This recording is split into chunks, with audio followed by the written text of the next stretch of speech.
I want to take a step back here and make some observations of what has really changed with all of the retirement contributions. So if you are still working, this is really going to be some beneficial information that you really want to be not only writing down, but also really taking a look at your own plan. Because as we take a look at things, as we take a look at where you're at today, there's some small changes that can be made to better yourself for the future. So let's dive in here. First one are that IRA contributions are now indexed for inflation. So when we take a look at this, $6,500 is what you can be putting away into an IRA account or a Roth IRA account for yourself. But if you are 50 and older, you can put away an additional $1,000. So now we can actually be putting away the $6,500 plus that $1,000 to equal $7,500. But now it's starting to be linked with inflation, so you will start to see increases of $100 per year for inflation. So this has never occurred before. So this is a very good provision to say now we can be putting more money away that is tax deferred for retirement. Great news there. All right. Well, other provisions that have come out as part of the new Secure Act, when it pertains to contributions, we talk about the 401k here. Now, this is something that's a little strange. So when we dive into why Congress did it, I haven't gotten the solid answer yet. But when you're talking about your 401k, you can put away up to $22,500 on a yearly basis. And if you are over the age 50, we can do that additional $7,500 catch up. Well, a new part of that has come up now, where if you are 60, 61, 62, or 63, now those 4 years only, you can contribute up to $10,000 or even possibly up to 150% of the contributions, which could be over $11,000, is what you could be contributing towards your 401k as part of those catch-up provisions. But just those 4 years, 60, 61, 62, and 63. So if you turn 64, you go back to the original laws. So I guess you would call this the reverse donut hole effect, where basically you can fill up more buckets of money into those pre-taxed retirement plans, but only for that period of time. Then it reverts back to where it is. So just be a note that if you are within that age, you can be putting more money away as part of your retirement plans. But not to be left out, simple IRAs are having the same exact provisions for these catch-up provisions. So with a simple IRA, you could put in $15,500 with an additional $3,500 of catch-up into that part of the plan if you are over the age 50. Well, realistically speaking, now if you are that 60, 61, 62, or 63 years old, you can be putting that additional amount away. So instead of $3,500, you can be putting up to $5,000 into the plan, or the 150%, which would bring it up to about $5,250, and basically today's money that you could be putting into the plan.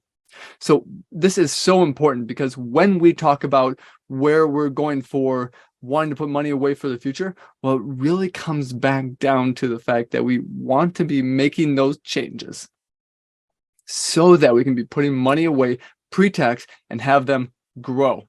Well, one of the other elements to this, though, is that there's some new Roth pieces to the 401ks. Now, it has come about over the last number of years that 401ks are able to have the Roth 401k provisions part of it, but the new contributions that we do as part of the catch-ups, especially if you are making more than $145,000 by law, now you have to put that catch-up into the Roth side of the 401k. So what that looks like then, if you are making $145,000 or more this year in your wages, next year, if you are going to be doing a catch-up, then you have to put that catch-up into the Roth portion of your 401k. So that's putting that money away tax-free. But the however is that is causing more of your taxes to be paid in the year that you are obviously putting away those contributions. So it's causing more of your income to be taxed. And that is, again, what the government is wanting. You see, they're trying to work on both sides of the table. They're trying to increase revenue today. And the Roth IRA, the Roth 401k, those are all ways to do that. But then they're also trying to give benefits, not only to you, but to others, of putting more money away in the future. But they don't want to give too much of a good thing. So they want to make sure that if you are over those limits, that you're putting money away into the tax-free nature, the tax-free side of things for the Roth, but you're paying more taxes today in order to do so. Well, if we dive into it, additional employer contributions are eligible for the Roth. This I want to pause on. This is something that is going to be really impactful for you, especially if you are a high income earner. So up until now, you have had the ability to direct your own personal contributions from your paycheck into the traditional 401k or the Roth side of the 401k. But now we can do the exact same thing with employer contributions. So think of this as the matching contributions. So for those of you who work for a great company that is matching the 401k, now we can be putting that away into the Roth piece, that tax-free element. And that's really good news, because what we want to be doing then is continuing to build up that Roth bucket. But this does not pertain to where you're at. This is a part of the employer contributions. So that changes the tax elements, but changes for the better for you, for what you can be using tax-free in the future. So take a look at this part of it. And this will be something that, yes, it's effective immediately, but I do believe it's going to take a while for a lot of these plans to roll out, maybe even a couple of years for some of these plans to roll out officially as part of everything. So it may not be immediately you're able to do this, but this is definitely something that you're able to start contributing to in the future. Okay, well, let's dive into the simple IRA one more time. And remember what the simple IRA is. It's basically a 401k type of a plan for small businesses. So the employees can put money aside and the employer can put money aside into these plans. Now, one of the elements that has never really been a part of the simple IRA is the fact that when you put money into it is for the current year. But now what we have really come out with the new tax laws is that you can put money away for the prior year. So think of this as some not only catch-up provisions, but also some profit sharing that you can see here as well. So we can be putting away profit sharing going into the simple IRA for the previous year. That is a big change that allows a lot of employers, maybe even you, to really start working with your simple IRA a lot more.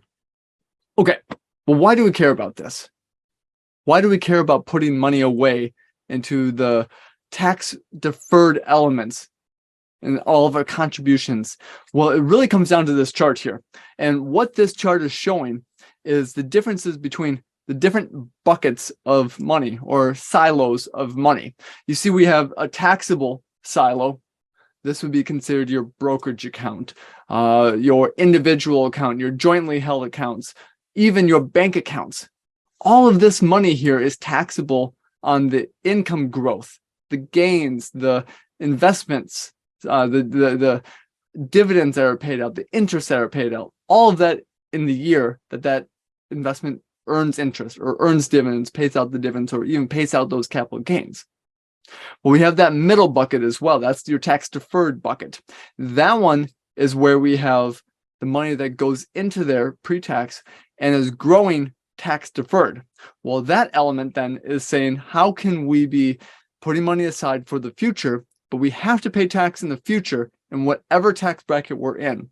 Well, that third basically silo is really coming down to that tax-free element of growing your money tax-free, So we're deferring the taxes along the way. And when we take the money out of it, it's tax-free. Well, we care about all of this because when we take a look at this chart, we can really start to determine which bucket we're in. And then what we can really start to do is see if how long it's going to take us to double the money that is in that investment. And if we start going more towards the pre-tax, the 401ks, the IRAs, the quicker we are going to double the money that we have in those accounts. And if we go to the tax-free elements, now we don't have to take money out and pay the tax on it. So there's going to be a lot more benefits to putting money away in tax-deferred and tax-free versus the taxable account, specifically when it comes to growing the assets. So that is exactly why we care about this, because the growth that we have off of these assets can now really start to really work for you and your family.